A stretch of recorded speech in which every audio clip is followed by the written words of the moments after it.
श्री कल्कि वचनामृत अश्रुत अमृतवाणी। लेखक पंडित लक्ष्मी नारायण आयुर्वेद शास्त्री जी।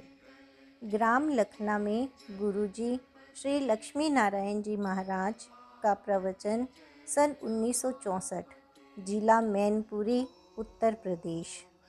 यद्दोर्दंड कराल सर्प कवल ज्वाला ज्वलद्विग्रहा नीतुष सत्कर बालदंड दलिता भूपाक्षिति क्षोभका शाश्वत सैंधव वाहनो द्विजजनी कल्कि परात्मा हरि पायात् सत्युगादिकृत स भगवान धर्म प्रवृत्ति प्रियः। श्री कल्कि पुराणम प्रथमांश प्रथमोध्यायः। सेन्द्रादेव गणा मुनीश्वर जना लोका सपाला सदा स्वं स्वं कर्मप्सु सिद्धये प्रतिदिनं भक्त्या भजन्त्युत्तमा तं विघ्नेशमनन्तमच्युतमजं सर्वज्ञ सर्वाश्रयं वन्दे वैदिकतन्त्रिकादिविविधैः शास्त्रैः पुरोवन्दितं।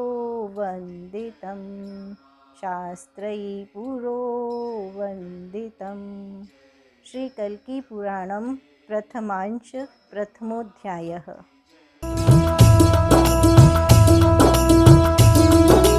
गुरु गणेश गौरी गिरिजापति गुरु की शरण में गमन करूं। शरणागत वत्सल शिव शंकर शंभु चरण में नमन करूं। निष्कलंक के अग्रदूत गुरु बाल मुकुंद जी का ध्यान धरूं। चरण कमल में नमो निरंतर बार बार सम्मान करूं। श्री कल्कि महाराज की नित नूतन महान महिमा गाऊं। ज्ञान धारणा भक्ति और अनुरक्ति विरक्ति मुक्ति पाऊं। नमो नमः श्री कल्कि प्रभु भूभार हरण को आए जो नेक्ष वंश विध्वंस करण को प्रलयानंद प्रगटाए जो नित्य निरंतर श्री कल्कि के गुणग्रामों का गान करूं। कलिमलहारी असुरारी को बारंबार प्रणाम करूं।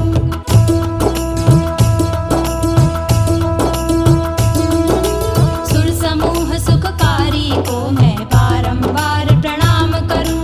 कल्कि कलिकुल संहारी को बारंबार प्रणाम करूं। तुम मत्स्य बने और कूर्म बने वाराह वामनाकार बने बलि को बंधन में बांधन हित निज भक्ति के दातार बने। छोटे छोटे से चरण दिखाकर विराट रूप बढ़ाए दिया। उंगली पकड़ी पहुंचा पकड़ा और अपना भक्त बनाए लिया। बलि द्वारे पर बलिहारी को मैं बारंबार प्रणाम करूं। प्रिय प्रेमी के प्रतिहारी को मैं बारंबार प्रणाम करूं। तुम कोप क्रूरता रूप धरे भृगपति क्षत्रिय कुल दलन बने। लोभी निशंस निपदान हेतु हो चंड प्रज्वलित जलन बने।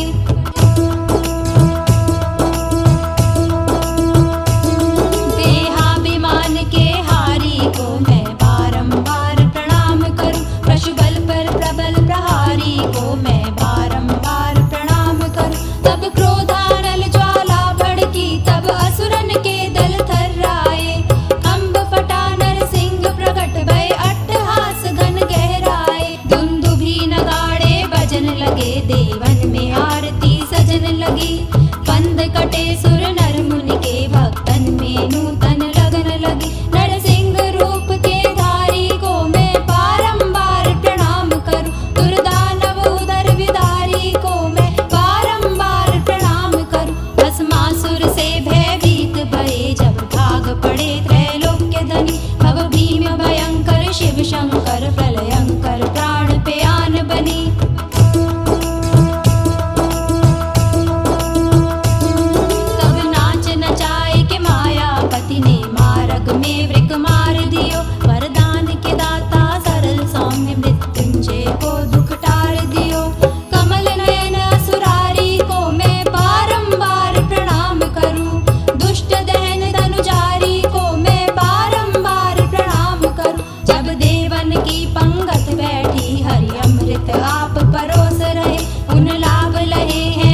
तब शिव की समाधि भंग भई।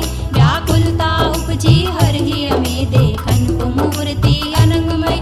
तब रूप त्रिया को धर धाय त्रैलोक्य विभूषण त्रिपुरारी। गोपेश्वर नाम पुकार उठी सुर नर मुनि की सृष्टि सारी। गोपेश्वर के मनहारी को मैं बारंबार प्रणाम करूं। गिरि गोवर्धन धारी को मैं बारंबार प्रणाम करूं।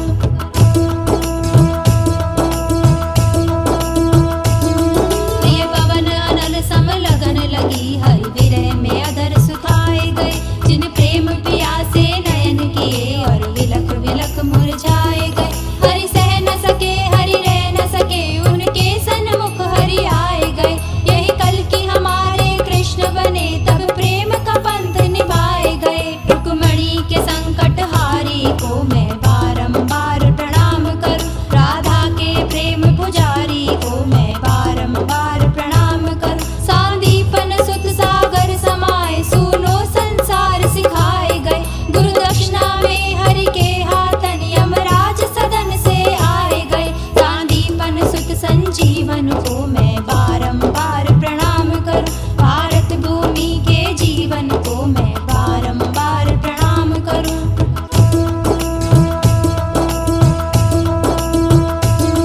प्राचीन वरई से नारद ने जब अकर्म वशवद यज्ञ कहा। तब यज्ञ कराने वालों को भी परम धर्म से अज्ञ कहा। जब भोग पिपासा वश प्राणी पशुवध में एकाकार बने। नहीं वैष्णव रहे न भक्त रहे निर्दय लालच के सार बने। सूने सिद्धांत में उलझ गए नरगण भूमि का भार बने। वैराग्य दया दर्शावन को तुम बुद्ध रूप साकार बने। निर्वाण समाधि धारी को मैं बारंबार प्रणाम करूं। पाखंड प्रमाद निवारी को मैं बारंबार प्रणाम करूं। जब म्लेच्छ समूह बड़े जग में भारत भूमि पर छाए गए।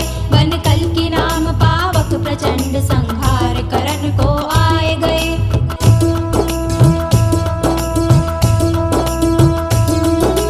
युग परिवर्तनकारी को मैं बारंबार प्रणाम करूं। निष्कलंक अवतारी को मैं बारंबार प्रणाम करूं।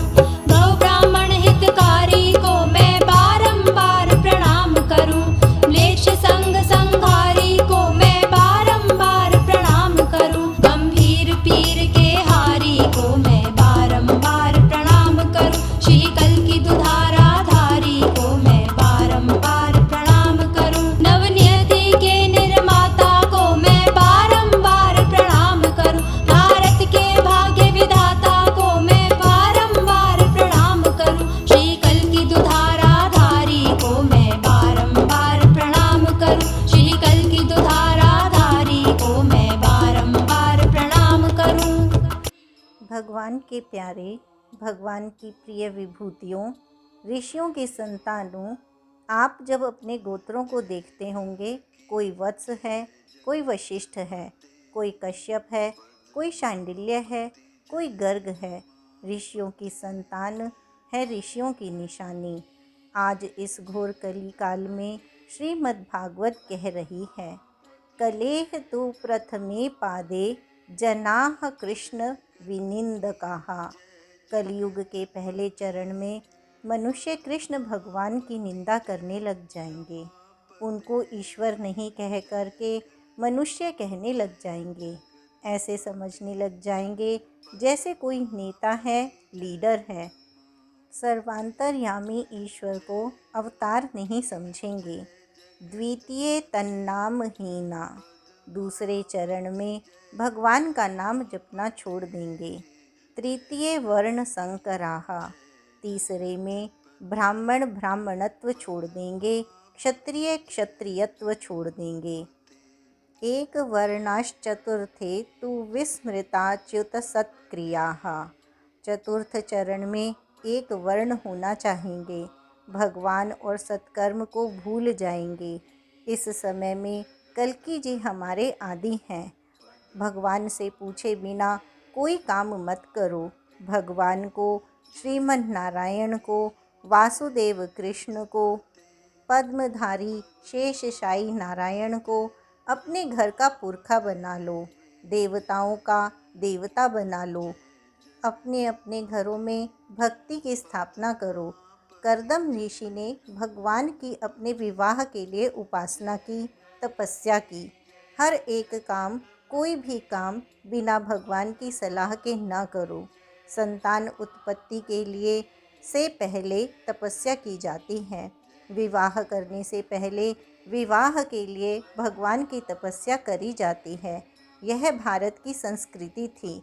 क्षत्रिय धर्म के ऊपर बात आ गई, इसलिए जो प्रसंग है वह कह रहा हूँ।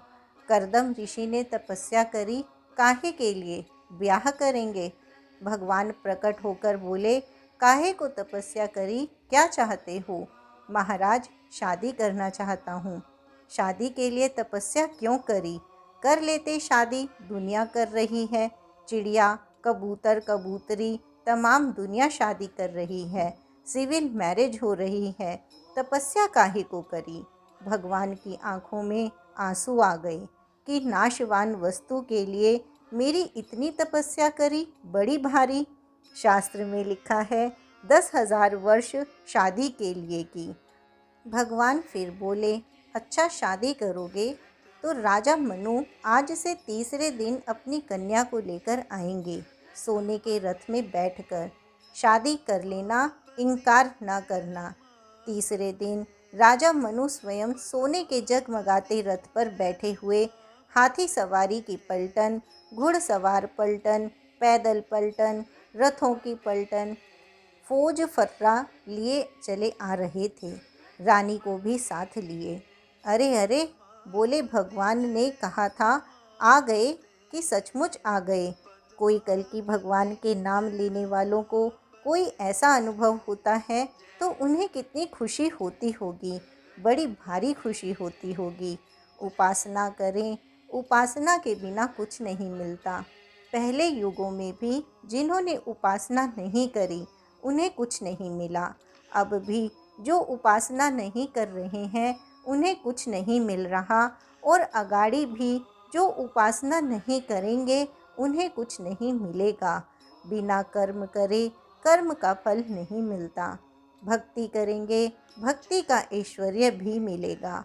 बिना पढ़े नंबर भी नहीं मिलते, बिना कुछ करे नौकरी की तनख्वाह भी नहीं मिलती।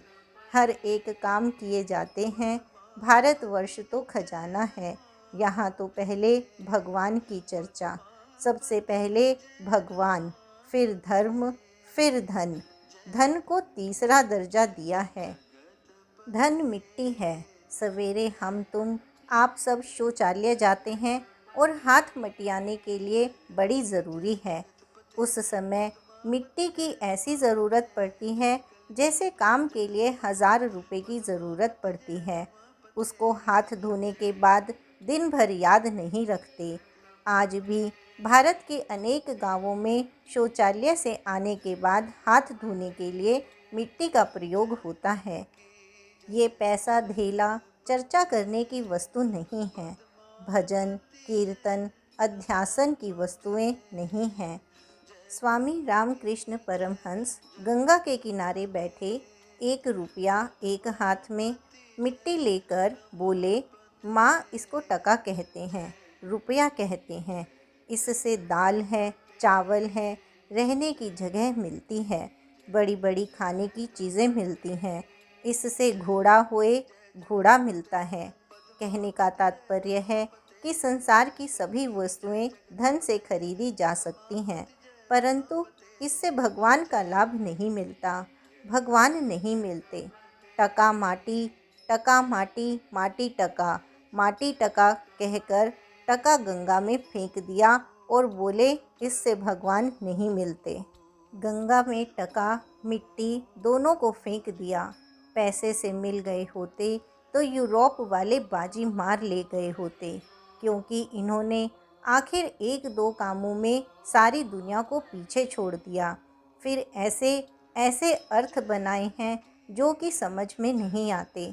बहुत भक्ति से भगवान की हर वक्त वह अपने रंग में रंग लेते हैं। कलयुग के मलेच्छों की शान दिखला दी। उनसे कल्कि भगवान का काम पड़ा है। भजन, कीर्तन, मनन यह भौतिक वस्तुएं नहीं हैं।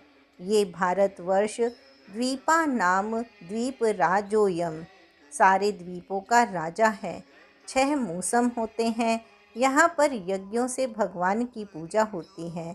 यहाँ भगवान ने कहा है कि शिवजी महाराज पार्वती जी से कहते हैं, द्वीपा नाम द्वीप राजोयम, सारे द्वीपों के पृथ्वी के राजा हैं, क्योंकि भगवान विष्णु यहाँ विराजमान रहते हैं, फल देते हैं। जैसी नियत करके जाए वैसा उसको फल मिलता है। जार जे मन भाव तार ते मन लाभ। बंगला भाषा में जैसा जिसका भाव वैसा ही लाभ। जाकी रही भावना जैसी, प्रभु मूरत देखी तिन तैसी। जिसका जैसा भाव होता है उसको वैसा लाभ होता है। जेके हृदय भक्ति जस प्रीति, सबके प्रगट सदा यह रीति। जो राजा मनु जिस समय आए तो हमारे चाय पिलाने का रिवाज नहीं था। गाय का दूध, गाय का दही, गाय का घी, गंगा जल, शहद, मधु, मधुपर्क कहलाता था। उसे मथकर मधुपर्क दिया जाता था। तुरंत प्राणों को देने वाले हजार हजार श्लोकों को पाठ करने वालों को सहारा देना चाहिए। घर गृहस्थी के लिए, शरीर को बल देने के लिए एक चीज़ है। सब ऋषि आपस में एक दूसरे का इसी से पूजन करते हैं। अवतार आते थे, उनका पूजन भी इसी से होता था। अपनी संस्कृति तो भूल ही गए। क्या बताऊं, गौएं हो तो मधुपर्क बने, गौ ही नहीं तो मधुपर्क ही कहाँ। क्षत्रियों के ऊपर आई जिस समय अर्क देने लग गए। विष्णु की भुवन पालिनी शक्ति। आप भगवान विष्णु की भुवन पालिनी शक्ति हैं। महाराज मनु से कह रहे हैं कि कर्दम ऋषि जिन्होंने भगवान से वरदान प्राप्त किया था, आप जो हैं भगवान विष्णु की भुवन पालिनी शक्ति हैं। यदि आप दौरा न लगाएं अपनी फौज पलटन आदि को लेकर, तो यह वर्ण आश्रम मर्यादा के बंधन टूट जाएं। ये क्षत्रिय हैं, कितना ऊंचा दर्जा क्षत्रियों को दिया है। देश में, समाज में व्यवस्था राजा के भय से ही चलती है। भगवान विष्णु की भुवन पालिनी शक्ति है, अग्नि की संतान है। भगवान कृष्ण ने गीता में उन्हें सबसे ऊंचा लिखा है। भगवान ने कहा है, चातुर्वर्ण्यं मया सृष्टं गुणकर्म विभागशः, तस्य कर्तामपि मां विद्धय कर्तारमव्यम्। श्रीमद् भगवद गीता अध्याय 4 श्लोक 13। अर्थ, गुण और कर्मों के विभाग से ब्राह्मण, क्षत्रिय, वैश्य और शूद्र मेरे द्वारा रचे गए हैं। उनके कर्ता को भी मुझ अविनाशी परमेश्वर को कर्ता ही जान। यह चारों वर्ण मैंने रचे हैं, ब्राह्मण, क्षत्रिय, वैश्य और शूद्र। फिर उससे कह दिया, धोखे में न रह जाएं। माम उपासते कौन्तेय शुपाप योन्य स्त्री वैश्या। हे कुंती पुत्र, मेरा सहारा लेकर पाप योनियाँ जो होती हैं, स्त्री, वैश्य और शूद्र, यह भी परम गति को पहुँच जाते हैं। क्या ही कहने हैं, ब्राह्मण हो, राजर्षि हो और भक्त हो, तब क्या ही कहने, कोई धोखे में न रह जाए, जन्म और कर्म के चक्कर में रह जाए। ब्राह्मण ने, क्षत्रियों ने अपने कर्म छोड़ दिए। वैश्यों ने भामाशाह की तरह धर्म के कामों में धर्म खर्चना बंद कर दिया। हमारे यहाँ यूरोप को इस समय भारत ने अपना गुरु बनाया हुआ है। इस समय के लीडरों ने उधर ही को रुख किया है, उधर ही को उनका रुझान है, परंतु उन्होंने गलत रास्ता अख्तियार किया है। आग से खेलने का रास्ता अख्तियार किया है। मैं जो आप लोगों के सामने खड़ा हुआ हूँ, आशा की बात लेकर आया हूँ। मेरे पास निराशा का संदेश नहीं है। मैं आप लोगों के सामने अंधेरे में उजाला लाया हूँ। कोई समझे कुछ नहीं, मैं सब कुछ लाया हूँ। यह सब कुछ हो जाता है परंतु है काहे के अधीन। इनकी पुकार, श्री कल्की जी की पुकार में इस समय आप लोग रोम रोम से, पसीने की एक एक बूंद से चिल्ला रहे थे, पुकार रहे थे, जय कल्की जय जगतपते, पद्मापति जय रमापते। जब जब ऐसा संकट आया है, इसी प्रकार पुकार हुई है। यह आप नया काम नहीं कर रहे हैं। आपके पुरखों दर पुरखों ने रामावतार में, कृष्णावतार में, हिरण्यकश्यप, हिरण्याक्ष के समय में, सब समय ऐसा ही होता चला आया है। अब घोर कलयुग है।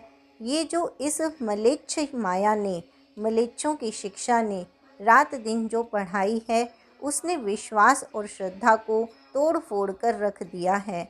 अवतार की निगाह से ये पढ़ाई जुर्म है। पढ़ना भी जुर्म और पढ़ाना भी जुर्म है। बूचड़ खाने हैं। यहाँ पर पढ़कर लड़कियों का पतिव्रता बनना बड़ा मुश्किल है। कोई अगले जन्म के संस्कारों, पिछली तपस्या से खड़ी रही तो खड़ी रहे, नहीं तो इस समय क्या हो जाए। इस समय भगवान कल्की ने अवतार ले रखा है। देवता लोग धड़ाधड़ घरों में पैदा हो रहे हैं और वह देवता नहीं बन पा रहे हैं, ऋषि ऋषि नहीं बन पा रहे, देवियाँ देवियाँ नहीं बन पा रही, क्योंकि बूचड़ खानों में जाकर वे वहाँ उनके संस्कार भ्रष्ट कर दिए जाते हैं। अगले जन्म का कुत्ता भी वहीं पड़ रहा है और अगले जन्म का ऋषि भी वहीं पड़ रहा है। अगले जन्म का डाकू भी वहीं पड़ रहा है और अगले जन्म का चोर भी वहीं पड़ रहा है। सब एक चेचक सी बिगड़ गई, सिर चून सा, मुंह प्याज का, अमचूर की गर्दन बनकर रह गई। शिक्षालय बूचड़ खाने हैं। आज की शिक्षा नीतियों से मुकाबला कर देखिए, आप स्वयं समझ जाएंगे। श्रद्धा को मेट देते हैं। जो पढ़े लिखे हैं वे कीर्तन से, भजन से अलग जाकर बैठेंगे, वहाँ जाकर खड़े होकर बात करेंगे, अलग खड़े होकर, मुंह मोड़कर, असभ्य लोगों की तरह परे खड़े होकर, माता पिता से भी अलग होकर। जितने हमारे ऋषि हुए वे सब अमर हैं, दोबारा आ जाते हैं। अभी ये गा रहे थे, आए उत्सव में ले लेकर भेंटे राजे महाराजे। यह सुनकर लोग कहेंगे, राजे महाराजाओं का समय खत्म हो गया।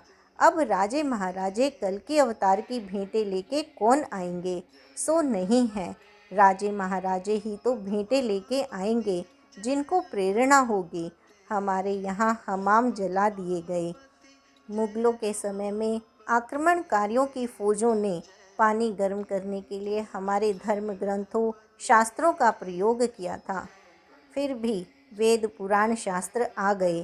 कहाँ से आ गए? ऋषियों और ब्राह्मणों ने कंठ कर रखे थे, उन्होंने फिर लिख दिए। हमारे यहाँ भगवान दोबारा जन्म दे देते हैं, जन्म लेते हैं और उन्हें अलग से ज्ञान करा देते हैं। तुम अगले जन्म के राजा अम्बरीश हो। पिछले जन्मों के कार्य को इस जन्म के कार्य से ये लोग फिर जोड़ देते हैं। ऐसे हमारे भगवान का काम अजर अमर अविनाशी है। यह उनका अजर अमर अविनाशी महकमा है।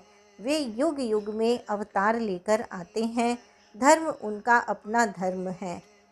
सनातन धर्म गीता में कहा है, धर्म संस्थापनार्थाय संभवामि युगे युगे।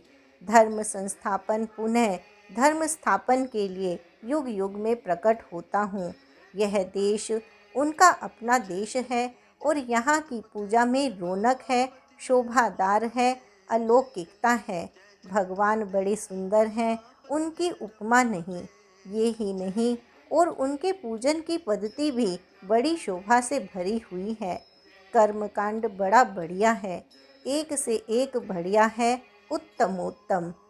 मैं आपसे कह रहा था, कले तु प्रथमे पादे जना कृष्ण विनिंदकाः, द्वितीये तन्नामहीना, तृतीये वर्णसंकराः, एक वर्णाश्चतुर्थे तु विस्मृताच्युत सत्क्रियाः। श्रीमद्भगवत महापुराण।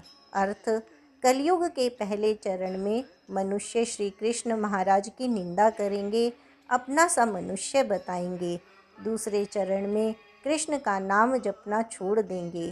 तीसरे में वर्ण संकर होंगे और चौथे में एक वर्ण होना चाहेंगे।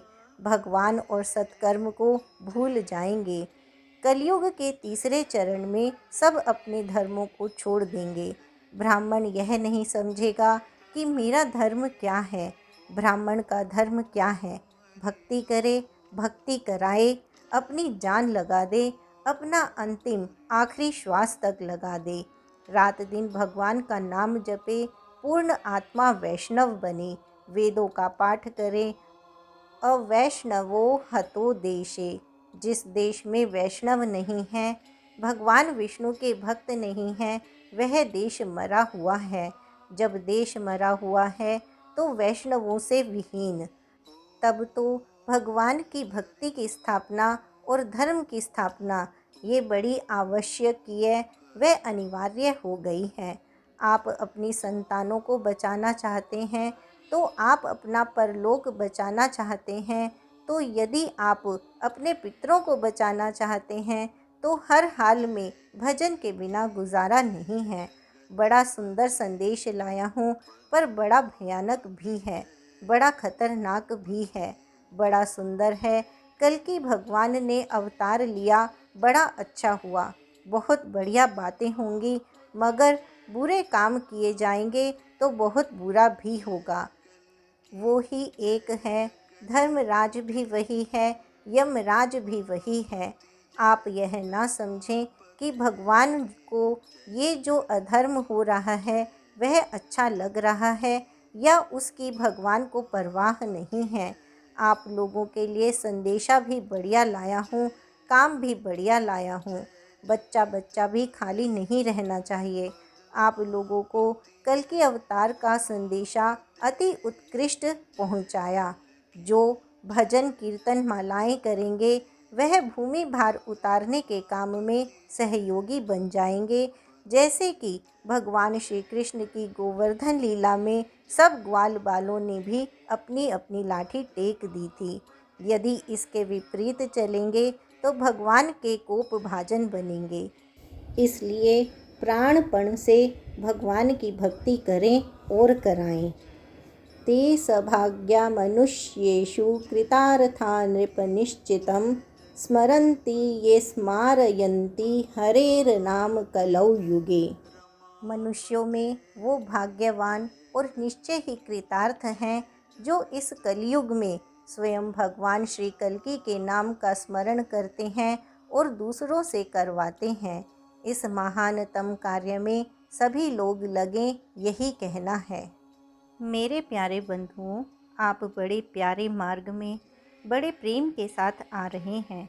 हम इस वक्त हाथ से उठाकर देते नहीं दिखाई देते, परंतु आप सब निष्काम भाव से ही आ रहे हैं और भगवान को अपना तन मन धन भी भेंट कर रहे हैं। इस समय ऐसा है कि भगवान को अपना धर्म प्यारा है। सनातन धर्म यह उनका धर्म है, यह उनका अपना देश है। जैसे मकान कोई बनाता है तो यह तय होता है कि कितना किराए पर देना है और कितना अपने लिए उठाना है। इसलिए भगवान का अपना देश है। दूसरे देशों में कुछ भी होता रहे, परंतु यहाँ यदि होता है, असर पड़ता है तो भगवान का सिंहासन हिला करता है। अब की से यह अवतार बिना बुलाए आया, पुकार करी नहीं। हमारे पंडित लोग धोखे में रह गए कि लाखों बरस पड़े हैं, पुकार करने की ज़रूरत ही नहीं समझी। पाप ऐसा बढ़ गया है कि वेद शास्त्र पुराणों की मर्यादा को उल्लंघन करके लाखों मील आगे निकल गया। पुराणों के अंदर हमने बहुत देखा है, क्योंकि पुराण तन लघु देखे या मन लघु देखे, गर्जमंद है।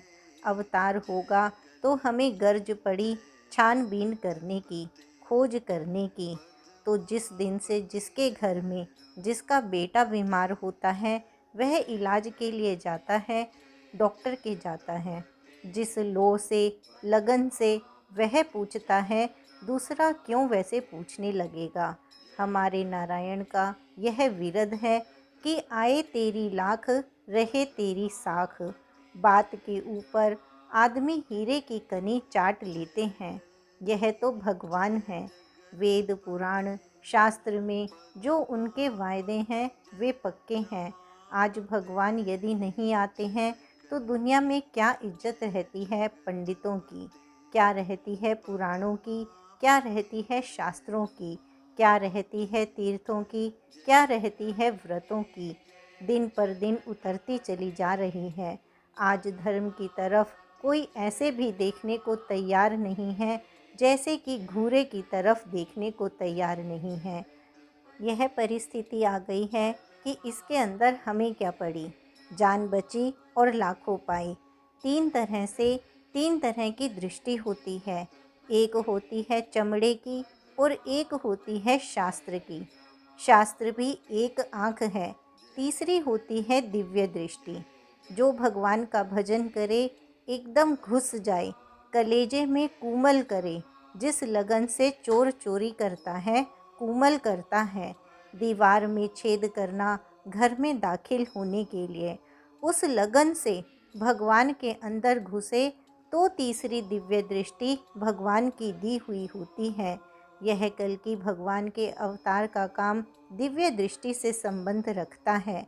हमारे गुरु को दिव्य दृष्टि से भगवान ने आदेश दिए, जिन्होंने वेदों के ऋषियों को आदेश दिए थे, जिन्होंने मीराबाई को दिए थे उन्होंने हमें दिए, हमारे गुरु को दिए और गुरु से लेकर हम चल पड़े विश्वास करके। हमारी तकदीर अच्छी थी जो हमने विश्वास कर लिया, तो आज जितने अनुभव उनको हुए थे उससे दुगने हमें हो चुके। आज हम अंधेरे में नहीं टटोल रहे हैं। निश्चयात्मक व्याकरण में पढ़ा होगा, कहते हैं शब्द होते हैं निश्चयात्मक और अनिश्चयात्मक। अनिश्चयात्मक में होता है कोई और कुछ, निश्चयात्मक यह और वह। हमारे पुराणों वेदों में जो निर्देश किया कि भगवान ऐसा है, होता है, और भागवत वालों ने कहा ये हैं वो कृष्ण, वो भगवान जिसका वेदों में वर्णन है, वो यह रहा, ये हैं भगवान राम। इसी तरह से अब भगवान कल्कि का रूप आ रहा है और उससे हमें उसकी मर्जी के माफिक बनना है। तो आज आपने बड़ा प्यारा मार्ग अपनाया हुआ है। यह भगवान का कलेजा है। भक्ति मार्ग 9 प्रकार की भक्ति होती है। नवधा भक्ति, श्रवण, कीर्तन, स्मरण, पाद सेवन, अर्चन, वंदन, दास्य, सख्य, आत्मनिवेदन। श्रवणं कीर्तनं विष्णो स्मरणं पादसेवनम् अर्चनं वंदनं दास्यं सख्यमात्म निवेदनम। भगवान कहते हैं कि जो मेरी भक्ति में लगा हुआ रहता है उसके खोटे ग्रह अच्छे हो जाते हैं। ग्रह लोग झुक झुक कर सलाम करते हैं। मरने के बाद यमराज आरती उतारते हैं। मर कर जाएं तो यमराज आरती की थाली लिए हुए खड़े हो जाते हैं सम्मान के लिए। ऐसा प्यारा मार्ग है। ये क्षीर सागर है, कल्कि अवतार का क्षीर सागर है, इंद्रप्रस्थ है। इसको भगवान ने वर्ण किया अपनी पुकार के लिए। और आप लोग धन्य हैं जो पहली सत में भगवान ने आपको चुना है। किसी वक्त भी जब भी अवतार होता है कोई न कोई पुकार करता है और इसका फल उन्हें मिलता है। और हमें तो हाथ ही हाथ अब मिल रहा है। हम कर रहे हैं तो हमें मालूम होता है कि पिछले लोगों ने जो पुकार करी थी उनकी भगवान ने कैसी सुनी होगी। हमारी जैसी सुन रहे हैं तो उनकी भी सुनी होगी। आज हमारे कल्कि भगवान आ गए तो हमारा विश्वास है राम भी भगवान थे, कृष्ण भी भगवान थे। चूँकि पतीली में एक चावल देख लो तो सब गल गए। पतीली के अंदर एक चावल देख लेते हैं कि गल गया तो सब गल गए। सारा हिसाब तय हो गया। कोई चीज़ शक की रही नहीं। इसलिए शक की बात है नहीं। भगवान की महिमा गीता में है। मैं आपको प्रमाण तो बड़े बड़े दूंगा, थोड़े थोड़े आप सुनते रहना। यानी भगवान के सामने गा बजाकर कीर्तन करने की क्या महिमा है, इसका एक अध्याय है। भगवान की आरती करने की क्या महिमा है, इसका एक अध्याय अलग है। भगवान को साष्टांग दंडवत करने की क्या महिमा है, इसका एक अध्याय में वर्णन है। भगवान के ऊपर तुलसी चढ़ाने का, तुलसी के पूजन की क्या महिमा है, इसका अलग एक अध्याय है। एक एक अंग की, प्रत्यंग की, आचमन की और हर एक क्रिया की, बात की महिमा अलग अलग वर्णन करी हुई है। गीता में भगवान से अर्जुन कहते हैं, स्थाने ऋषिकेश तव प्रकीर्त्या जगत् बृहस्यत्यनुरज्यते च रक्षांसि भीतानि दिशो द्रवन्ति सर्वे नमस्यन्ति च सिद्धसंघाः। अर्थ है, हे अंतर्यामिन, यह योग्य ही है कि जो आपके नाम और प्रभाव के कीर्तन से जगत अति हर्षित होता है और अनुराग को भी प्राप्त होता है तथा भयभीत हुए राक्षस लोग दिशाओं में भागते हैं और सब सिद्ध गणों के समुदाय नमस्कार करते हैं। अध्याय 11 श्लोक 36। अर्जुन कह रहा है, महाराज, इस संसार में आपका कीर्तन करने से कीर्तन की महिमा, हे ऋषिकेश, हे इंद्रियों के स्वामी, तुम्हारा कीर्तन करने से, कीर्ति फैलाने से, तुम्हारी महिमा के प्रचार करने से अगर जगत कीर्तन करने लग जाए तो जगत आह्लादित हो जाता है, आपके रंग में रंग जाता है। कहते हैं, जो रंग दिया था राधा को वो रंग मुझ पर डाल। हे गिरधर गोपाल, मुझे अपने रंग में रंग ले। हे गिरधर गोपाल, मुझे अपने रंग में रंग ले गाया करते थे, मगर जब उन्होंने हमें रंग लिया तो हमें पता लगा कि इस तरह रंगा जाता है। सचमुच रंग लेते हैं, मगर रंग लेने की उत्कृष्ट इच्छा हो, व्याकुल होकर पुकार जाता है। ऊपर ऊपर नहीं तैरा जाता, गोता लगाने से मोती मिला करते हैं। रक्षांसि भीतानि दिशो द्रवन्ति सर्वे नमस्यन्ति च सिद्धसंघाः। वो राक्षस लोग जो जकड़ने वाले हैं, जो गुलाम बनाने वाले हैं, वो भयभीत होकर जिसका जिधर मुंह उठता है भाग खड़े होते हैं। भगवान के कीर्तन की महिमा से देख लो, अंग्रेज ऐसे छोड़कर परे अलग या दूर खड़ा हो गया जैसे कालिया नाग ने भगवान कृष्ण को लपेट रखा था, कृष्ण को छोड़ के अलग जाकर खड़ा हो गया। जिस वक्त आंतें फटने लग गईं, उसकी नसें फटने लग गईं। कृष्ण भगवान ने अंदर से जो बदन चौड़ाया तो उसकी नस नस टूटने लग गई, तो छोड़कर अलग खड़ा हो गया। यह हमारे 17 सालों के पाप का फल है। सन 1947 में भारत स्वतंत्र हुआ था कि हमें अगाड़ी रास्ता ही नहीं मिल रहा था। हम अपने फिक्र में मरे जा रहे थे कि यह जो 17 साल की गौ हत्या सीधी भारत पर पड़ रही है, जिसे हम हार समझे थे गला अपना सजाने को, वो काले नाग बन बैठे हमारे काट खाने को। वो काले नाग बन गए तो आगे चलकर अनुभव आने बंद हो गए, प्रगति रुक गई।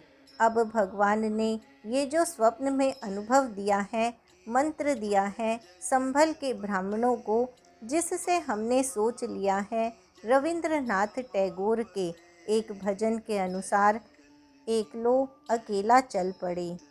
टैगोर का भजन है, यदि तेरी डाक सुने कोई ना आशे, तू एकला चलो रे, तू एकला चलो रे। अगर तेरी पुकार सुनकर कोई नहीं आता तेरे साथ, तो तू अकेला चल पड़। जो काम हम दूसरों से लेना चाहते हैं वो खुद करने चलें। इस वक्त हमें किसी के पाप पुण्य सोचने की फुर्सत नहीं है।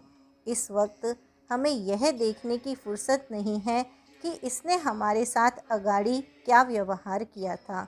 इस वक्त दोस्ती व दुश्मनी, राग व द्वेष से ऊपर उठ करके चलने का काम है। जो भगवान की शरण में आ रहा है उसे अगाड़ी बढ़ने देना चाहिए, धक्का नहीं देना चाहिए।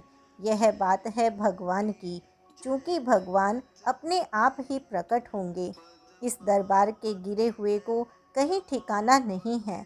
अब भी यदि नहीं संभले तो कहाँ संभलोगे। नारायण का बुरा हमें नहीं बनना चाहिए। जितनी भी विदेशी विधर्मी चीज़ें हैं वह हमारे अंदर घुसी हैं। भारतवर्ष की तपस्या डिगाने के लिए वेश्याएँ बनी हैं पतिव्रता स्त्रियों को पातिव्रत्य से डिगाने के लिए कि हम पर कितना धन है, जिससे उनके मन में क्षोभ पैदा हो कि हाय, मेरी तो तकदीर ही बड़ी बुरी है, हाय मैं तो चिथड़े पहने बैठी हूँ। इसी तरह से ये तमाम दुनिया की जो कौमें उन्नति किए चली जा रही हैं वह सिर्फ हमारी तुम्हारी परीक्षा है और कुछ नहीं है, क्योंकि यह भगवान नारायण का प्यारा देश है। नारायण इसमें साकार सगुण ब्रह्म होकर आते हैं। हमने उन्हें देख लिया, हमने उनकी हंसी देख ली, उनकी आँखें देख ली, उनकी गर्दन देख ली, उनके दोनों रुखसार देख लिए, उनकी चाल देख ली, उनका प्रेम करना देख लिया, उनकी करालता देख ली। उन्होंने हमें सब नमूने दिखा रखे हैं। आज हमें संसार में कोई भी डिगा नहीं सकता। इस समय तमाम वेदांत की चर्चाएं बंद कर देनी चाहिए, क्योंकि भगवान के सामने बैठकर ज्ञान की चर्चा करनी बेअदबी व गुस्ताखी है। बड़े अक्लमंद के सामने छोटा अक्लमंद जाए तो चुपचाप बैठा रहे तो अच्छा है। उसके अंदर बड़ी बुद्धि है। उनकी भक्ति करना, नमस्कार करना। पद्म पुराण में जगह जगह वर्णन आया है कि भगवान के भजन की बड़ी भारी महिमा है और यह अजर अमर रास्ता है। यह रास्ता वेद पुराणों शास्त्रों से सम्मत है और इससे बड़ा कीमती मार्ग न था, न है, न होगा। भगवान कृष्ण कहते हैं, जिन पुण्य करने वाले मनुष्यों के पापों का अंत हो गया है, वो द्वंद्व से, झगड़े झंझटों से और अज्ञान से छूट करके, पक्का इरादा करके, ठान करके मेरा भजन करते हैं कि हमने अपनी ज़िंदगी भगवान को दान करी। हम अपनी आत्मा को भगवान को दान करते हैं और दान करी हुई चीज़ पर अपना अधिकार नहीं रहता। अपने तन, मन, बुद्धि सबको भगवान को सौंप देना चाहिए। तो कहने लगे, जो मेरा भजन करते हैं, मेरी शरण में कौन नहीं आते। खोटी करने वाले मूर्ख लोग और अधम, नीच, जलील जैसे आदमी मेरी शरण में नहीं आते। माया ने जिनके ज्ञान को हर लिया है और राक्षस बन चुके हैं, वह मेरी तरफ आंख उठाकर भी नहीं देखते और ना ही मेरी शरण में आते हैं। भगवान ने कहा है कि आपस में एक दूसरे को समझाते हुए, हौसला बढ़ाते हुए, प्रेम करते हुए मेरी भक्ति का प्रचार करते हैं। मैं उन पर दया करके क्या करता हूँ? मैं उनके अंदर बैठकर उनके अज्ञानांधकार का नाश कर देता हूँ। उनकी आत्मा के अंदर बैठा बैठा ही प्रकाश देता हूँ, जिससे कि मेरे पास चले आते हैं। भगवान आप लोगों की मुश्किल आसान करेंगे, क्योंकि आप सारे भारतवर्ष की मुश्किल आसान करने वाले काम में लगे हैं। भगवान की सच जानिए, यदि पुण्य नहीं होता है तो बड़े बड़े उपदेश नहीं टिकते, टिकेंगे कहाँ से।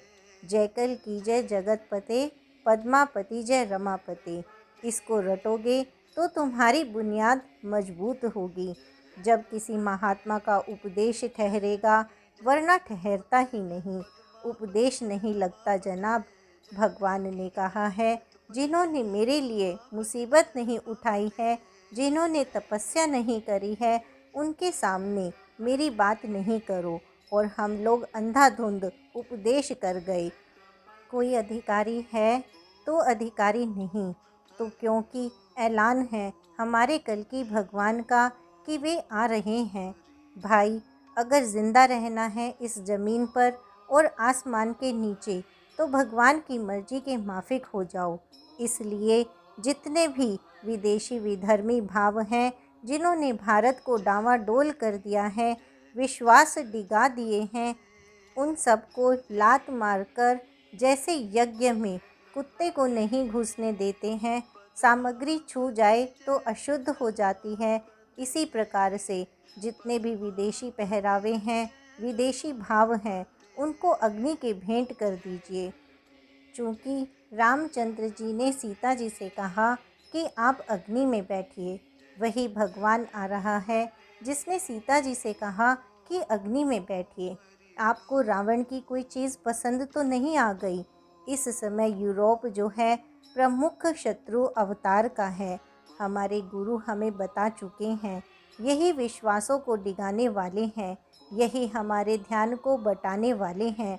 उन्होंने हमारी संतानों को संतान नहीं रखा, उन्होंने हमारे घरों को हमारा घर नहीं रखा, सब कुछ एकम एक करके रख दिया। इसलिए इन तमाम विदेशी भावों से बच करके रहो। जो बच जाता है वह अपनी स्लेट दिखाने जाएंगे, जो विदेश जाता है वह अपनी स्लेट दिखाने जाता है। देखो गुरुजी, हमने यह स्लेट लिखी है। जो जाता है इंग्लैंड और अमेरिका में अपनी स्लेट दिखाने जाता है। हमारे कपिल जी को, जिन्होंने सांख्य योग लिखा है, पतंजलि को किसने प्रमाण पत्र दिए थे? तमाम दुनिया को ये देश ज्ञान देता था। तो आप लोगों का उद्धार करने के लिए भगवान ने हमसे कहा था। कोई 20 वर्ष हुए, उन दिनों में कर्फ्यू लगा हुआ था कि कीर्तन बंद कर दिए।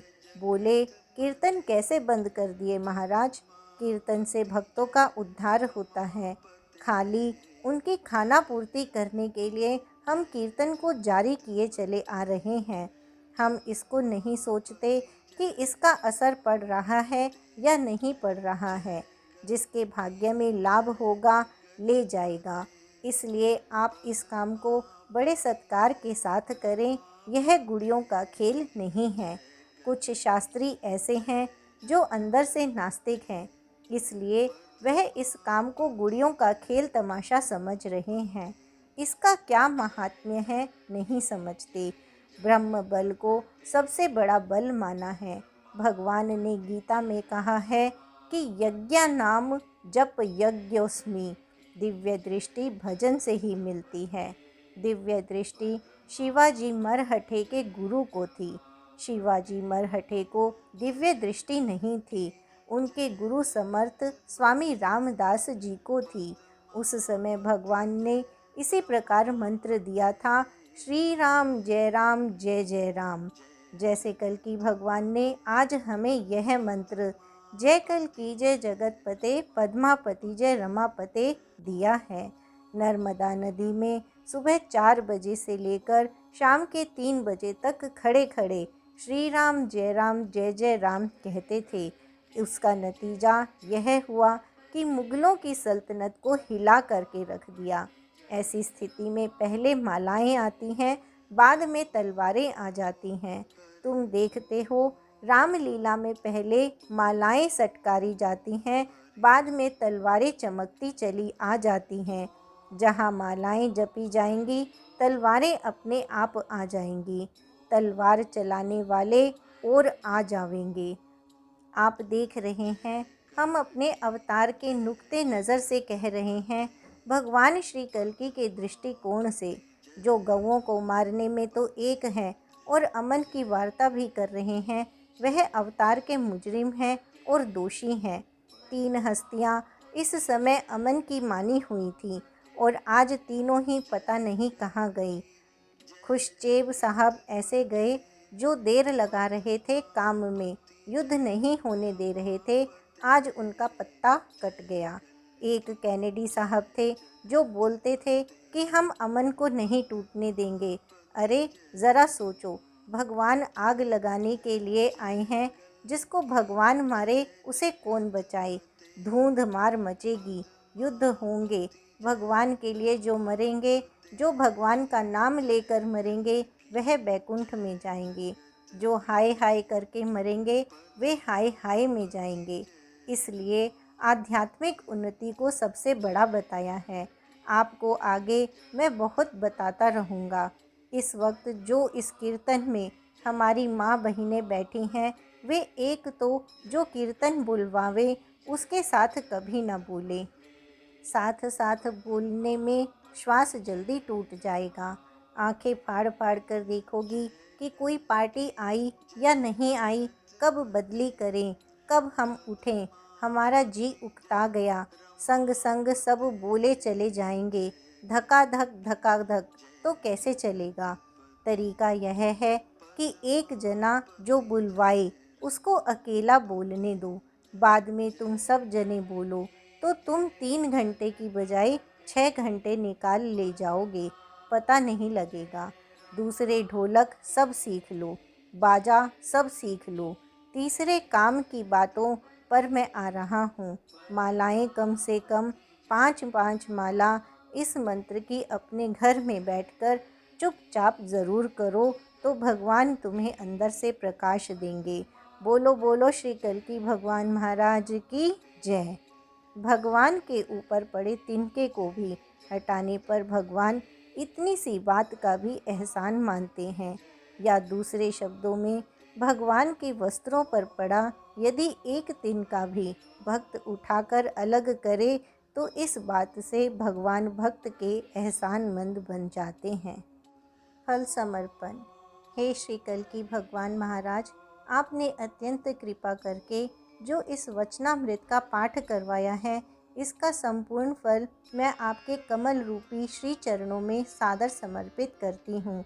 इसे आप अपने काम में लीजिए, भूमि का भार उतार दीजिए, गौ ब्राह्मणों की रक्षा कीजिए, साधु संतों की रक्षा कीजिए, पृथ्वी की रक्षा कीजिए, देवता लोगों की रक्षा कीजिए, पालना कीजिए। राज सिंहासन पर विराजमान हो जाइए। वैष्णो माता को अपनी अर्धांगिनी बना लीजिए। महासतयुग कर दीजिए। अपना दरबार प्रकट कीजिए, अपने दरबारी प्रकट कीजिए, अपने भक्त प्रकट कीजिए, अपनी लीला प्रकट कीजिए। हमें शुद्ध बुद्धि दीजिए, हमें शुद्ध भक्ति दीजिए। अपनी भुवन मोहनी माया से बचाइए।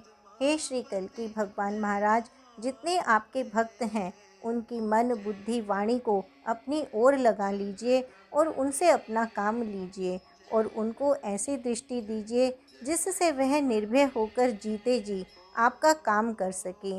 बोलो बोलो श्री कल्की भगवान महाराज की जय। समर्पण की अनिवार्यता अनंत काल से भगवान विष्णु की बांधी मर्यादा है कि समय का शासक किसी भी व्यक्ति द्वारा किए गए किसी भी प्रकार के शुभ कर्म के 6ठे अंश का अधिकारी होता है।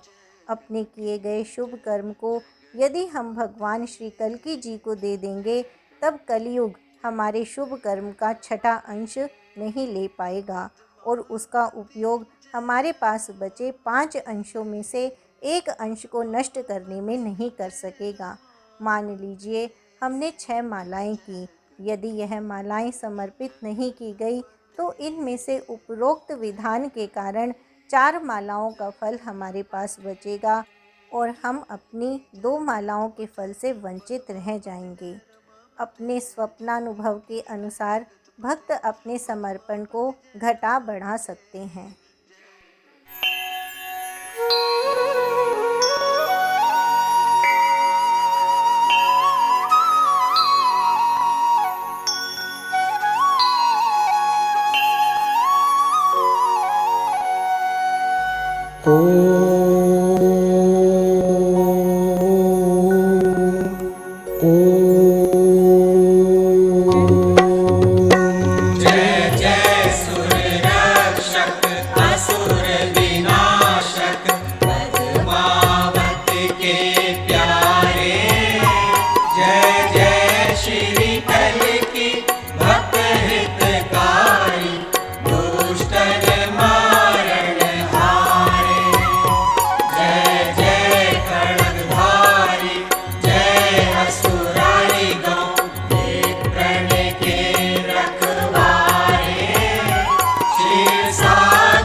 जय अविनाशी भूमि भार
पार बरोबर बार है, तापर चलत बयार। श्री कल्कि पार उतारिए, अपनी ओर निहार। दीनं हीनं सेव्या विद्वत्या, पापस्तापैः पूरितं मे शरीरं। लोभाक्रान्तं शोकमोहादिविद्धं, कृपा दृष्ट्या पाहि मां वासुदेवा।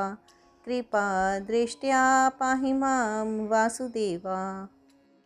कल्कि भगवान की भक्ति को पोषित करने वाली गुरु जी की वाणी। गुरु जी की पुस्तकों का नित्य पाठ, भले ही 5 पृष्ठ। भगवान से शुद्ध बुद्धि, शुद्ध भक्ति मांगनी चाहिए। कितना ही बड़ा तेजाधारी हो, बिना भजन के मर जाएगा। झूठा खाना और खिलाना दोनों बातें भक्ति में बाधा डालती हैं। श्री कल्कि भगवान का नाम लेने से गुप्त लीलाएं देखने को मिलती हैं। मजाक में कलयुग का वास होता है। सहन करने से तपस्या चौगुनी हो जाती है। कलयुग में भगवान श्री कल्कि के स्वप्न में दर्शन का फल साक्षात दर्शनों के समान है।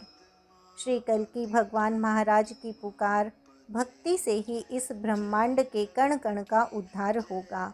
महासतयुग होने पर सच्चाई आदि सभी सद्गुणों को सम्मान मिलेगा, पूजा होगी, दुर्गुणों का नामो निशान मिट जाएगा। भगवान के आगे हाथ जोड़कर बैठना चाहिए। गुरु जी, रामकृष्ण परमहंस, पार्वती जी, लक्ष्मी जी व हनुमान जी आदि की तरह। जब रामचंद्र जी समुद्र लंघन के लिए पुल बनवा रहे थे, तब एक गिलहरी अपनी पूंछ को भिगोकर उस पर रेत भर लेती और समुद्र में रेत बोरकर फिर रेत में लौटती। अपनी ताकत से अधिक परिश्रम करता देख श्री राम जी अत्यंत प्रसन्न हुए और उसके शरीर पर अपना आशीर्वादात्मक हाथ फेर दिया। कहते हैं, उनकी उंगलियों के निशान गिलहरी जाति पर तभी से अंकित हो गए हैं। भगवान ने यह नहीं देखा कि समुद्र पर पुल बनाने के कार्य में कितने किलो रेत गिलहरी ने डाला, कितना कार्य संपन्न किया, कितना पुल बांधने में सहयोग किया। वानरों ने, जो कि बड़े बड़े पर्वत समुद्र में डाल रहे थे, के अनुपात में ना के बराबर सहयोग दिया। फिर भी गिलहरी आशीर्वाद अनुग्रह की पात्र बनी, क्योंकि वह अपनी शक्ति और सामर्थ्य से अधिक निष्कपट भाव से बांध बनाने के कार्य में लगी हुई थी। भगवान की नज़र एकाएक या अचानक ही नहीं पड़ गई थी। वह कण कण व प्रत्येक आत्मा के कार्यों का सूक्ष्म अवलोकन करते हैं।